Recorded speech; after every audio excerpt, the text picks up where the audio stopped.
Mēs izbaudām Liepājas, Rimī, Trosmas signālu ar Valentīnu kopā.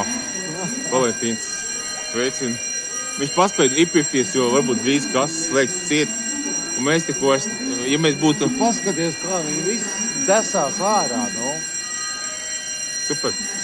Tas ir foršs veids, kā atbrīvot veikalu no likiem pircējiem. Labi, ejam uz to pusi. Nu, ejam tur. Nē, mājām. Apkārt. Tas ir kam?